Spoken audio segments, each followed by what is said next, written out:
வணக்கம் உறவுகளே, நான் உங்க பிளாக் மேன் ஜான் பேசுறேன். இன்னைக்கு ஒரு முக்கியமான ஒரு தகவலை தான் வந்திருக்கோம். என்னன்னு பார்த்தீங்கன்னாக்கா, நேபாள அரசு ரெண்டா உடைஞ்சி பயங்கரமான அங்கே ஒரு புரட்சியும் ஏற்பட்டு, அங்கே பயங்கர ஒரு கலவரமும் ஏற்பட்டு, அது கிட்டத்தட்ட ஒரு 20க்கு மேற்பட்டவங்க சுட்டு கொல்லப்பட்டு, அதாவது பிரதமரோட வீடு எரிக்கப்பட்டு, பிரதமரோட மனைவியோட சேர்ந்து அந்த வீடும் எரிக்கப்பட்டு, எல்லாருமே ராஜினாமா பண்ணி இப்போ இராணுவத்தோட கண்ட்ரோல்ல வந்திருக்கு. அங்க நடக்கிறதா என்ன பிரச்சனை, இவ்வளவு தூரத்துக்கு ஒரு நாடே இந்த அளவுக்கு ஒரு போராட்ட களமா வெடிக்கிற அளவுக்கு அங்க எவ்வளவு பெரிய பிரச்சனை நடந்தது, அதை பத்தின வீடியோ தான் இப்ப நம்ம முழுக்க பார்க்க போறோம். வாங்க வீடியோல பார்க்கலாம்.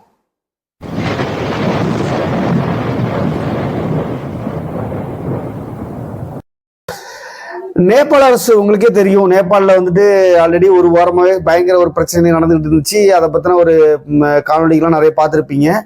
இப்போ அது அங்கே பயங்கரமான ஒரு பிரச்சனை ஏற்பட்டிருக்கு அப்படிங்கிறத நிறைய பேர் சொல்லிட்டு இருக்காங்க. என்ன பிரச்சனை அப்படின்னாக்கா, மக்கள் சைடு எல்லாம் ப்ரொஜெக்ட் பண்ண ஆரம்பிச்சிட்டாங்க. மக்கள் சைடு தான் தவறு இருக்குது அப்படிங்கிற மாதிரி எல்லாரும் ப்ரொஜெக்ட் பண்ண ஆரம்பிச்சிட்டாங்க. மக்கள் சைடு தான் பிரச்சனை இருக்கு அப்படிங்கிற மாதிரி ப்ரொஜெக்ட் பண்ண ஆரம்பிச்சிட்டாங்க. மக்கள் சைடு ஏன் இறங்கி களத்துல ஒரு புரட்சியோட ஏற்பட்டு ஏன் அந்த களத்துல இருந்து எல்லாரும் போராடுறாங்க, இந்த அளவுக்கு அரசு மேல என்ன ஒரு எதிர்ப்பு அப்படிங்கிறதுனாக்கா, சாதாரணமா ஒரு பிரச்சனையில இறங்கி ஒரு ஒரு புரட்சி நடக்குதுனாக்கா அல்லது ஒரு போராட்டம் நடக்குதுனாக்கா அதுக்கு ஒரு தலைவர் இருப்பாங்க. அவங்க சொல்றதை கேட்டு அது மூலியமாக நடத்தப்படும் ஒரு புரட்சி, அது ஒரு போராட்டம் இருக்கும். ஆனா இந்த போராட்டம் எல்லாமே வெடிச்சு புரட்சியாக மாறி இருக்குது. அது என்ன அப்படின்னாக்கா, அங்க நேபாள அரசுல பிரதமர், அந்த நேபாள அரசுல KP சர்மா ஒலி அப்படிங்கிற பிரதமர், அவர் தான் அவரோட ஆட்சி தாங்க நடந்துட்டு இருக்கு. மிகவும் சிறப்பான ஆட்சி அப்படிங்கிற மாதிரி அவங்க சொல்லிட்டு இருக்காங்க. அந்த மாதிரிலாம் எதுவுமே இல்லை. ஏன்னா அங்க ஒரு கம்யூனிஸ்டோட ஆட்சி அப்படின்னு தான் அங்க ஒரு நடந்துட்டு இருக்கு. கம்யூனிஸ்ட்னாலே ஒரு தொழிலாளர்களுக்கு எதிராக நடக்கக்கூடிய அநீதியையும் ஒரு பிரச்சனைகளையும் எடுத்து அதற்கு எதிராக போராடப்படுதான் கம்யூனிஸ்ட் கட்சியோட இதா இருக்கும். ஆனா இங்க அப்படியே தலைகீழாக மாறி பயங்கர பிரச்சனை அங்க நடந்துட்டு இருக்கு. அது என்னன்னாக்கா, அதாவது நிறைய ஓப்பனிங்ல இந்த ட்விட்டர், ஃபேஸ்புக், யூடியூப், வாட்ஸ்அப் நிறைய ஆப்புகளை அங்க தடை செய்யப்படணும் அப்படிங்கிற மாதிரி எல்லாருமே அந்த அரசு எடுத்து வச்சிருக்காங்க. எதனால அப்படின்னாக்கா, இந்த அரசை பத்தி எல்லாருமே தவறுதலாக ஃபேக் ஐடி மூலியமா நிறைய அந்த அரசை பத்தி தப்பா ப்ரொஜெக்ட் பண்றாங்க அப்படிங்கிற மாதிரி அந்த அரசு தரப்புல சொல்லப்பட்டு இருக்கு. ஆனா அங்க நடந்தது உண்மையிலே அந்த மாதிரி பயங்கரமான ஒரு குடும்ப ஆட்சி. அதாவது தமிழ்நாட்டுல ஐயோ, நான் வேற இதை நம்ம தமிழ்நாட்டில் நடக்குது அப்படின்னு சொல்லக்கூடாது. ஏன்னா நம்ம தமிழ்நாட்டில் பயங்கரமான ஆட்சி நடக்குது அப்படின்னு நம்ம பேச முடியும். குடும்ப ஆட்சி நடக்குது அப்படிங்கிற மாதிரி அங்க பயங்கரமான ஒரு பிரச்சனை உண்டாயிருக்கு. ஏன்னா அங்க அந்த ஊர்ல நிறைய பொருளாதாரங்கள் பிரச்சனை இருக்கிறதுனால எல்லாருமே வெளிநாடுகள்லையும் வெளியூர்லையும் போய் கிட்டத்தட்ட எல்லாருமே சம்பாரிச்சுட்டு அங்க வரி கட்டி எல்லாமே எல்லா மக்களுமே வரி செலுத்துறாங்க. அவன் குழந்தைய பிரிஞ்சு, பொண்டாட்டிய பிரிஞ்சு, அதாவது குடும்பத்தை பிரிஞ்சு, அப்பா அம்மா பிரிஞ்சு எல்லாரும் போய் வெளிநாட்டுல சம்பாரிச்சுட்டு வெளியூர்ல போய் சம்பாரிச்சுட்டு இங்க டாக்ஸ் கட்டி இந்த ஊருக்கு அதாவது இந்த நேபாள அரசை தூக்கி பிடிக்கிறதே இந்த மாதிரி தொழிலாளர்கள் தான் அப்படிங்கிற மாதிரி தான் தெரியுது. அந்த வரியை வச்சு அந்த குடும்பமே பயங்கரமான ஊழல் அப்படிங்கிற ஒரு ஊழல்ல ஈடுபட்டு, ஊழல்ல நிறைய கோடிக்கணக்கில் சொத்தை சேர்த்து, அதாவது ஒவ்வொரு குடும்பமும், இந்த பிரதமரோட குடும்பமா இருக்கட்டும், நிறைய அதுக்கு பின்னாடி உள்ள குடும்பங்கள் நிறைய ஒரு குடும்பாட்சி முறையா அங்க நடைபெற்று அத்தனை பேருமே நம்ம ஜல்லிக்கட்டு எப்படி ஒரு சாதாரணமா ஆரம்பிச்சது, அந்த மாதிரி ஒரு சாதாரணமா ஏற்பட்ட ஒரு போராட்டம் இன்னைக்கு புரட்சிகரமா வெடிச்சு அந்த நாட்டையே சூறையாடுற அளவுக்கு வந்திருக்கு. கிட்டத்தட்ட 20க்கும் மேற்பட்டவர் சுட்டுக் கொல்லப்பட்டிருக்காங்க. அதாவது பிரதமரோட வீடு அங்க ஃபுல்லா எரிக்கப்பட்டு, அதாவது உள்துறை அமைச்சர் அவங்களோட வீடெல்லாம் தாக்கப்பட்டு, அங்க உள்ள கடைகள், பெரிய பெரிய மால்லாம் அடிச்சு உடைச்சு அங்க உள்ள பொருட்கள்லாம் எடுத்துட்டு போய் நிறைய மக்கள்கள் போராட்டத்தில் ஈடுபட ஆரம்பிச்சிட்டாங்க. இப்ப இராணுவத்தோட கண்ட்ரோல்ல வந்திருக்கு அப்படிங்கிற மாதிரி சொல்றாங்க. இது எதனால அப்படின்னாக்கா, அங்க நடந்த ஊழல் தாங்க ஃபர்ஸ்ட் காரணம். ஏன்னா ஒரு சாதாரணமான ஒரு பிரச்சனையில ஆரம்பிச்சது, இதை ஓரளவுக்கு மேல பொறுமையா இருக்க மாட்டாங்க. இப்போ நான் சம்பாதிக்கிறேன், என் குடும்பத்தை விட்டு பிரிஞ்சு நான் கஷ்டப்பட்டு சம்பாதிக்கிறேன், என்னோட வரியை நீ வாங்கி உனக்கு நீ சொகுசான வாழ்க்கை வாழ்ந்தியனா நீ என்ன ஆட்சி முறை நடத்துற, எங்களுக்கு தேவையான வேலையை ஏற்படுத்தி கொடுக்கணும், நாங்க கொடுக்குற அந்த வரி அதுல மூலியமா எங்களுக்கு என்ன ஒரு பெனிஃபிட் அடையும் அப்படின்னு தானே எதிர்பார்ப்பாங்க. அதுதானே வந்து ஒரு அரசு வந்து மக்களுக்கு செய்யக்கூடிய ஒரு பெரிய விஷயமா இருக்கும். ஆனால் இங்க அதற்கு ஆப்போசிட்டாக நிறைய பிரச்சனைகள் நடந்திருக்கு. அந்த பிரச்சனைகள் எல்லாருமே வந்து மக்களுக்கு தெரிய வர ரொம்ப பொறுமையா இருந்து அதுக்கு மேல பொறுமையா அவங்களால இழந்துட்டாங்க.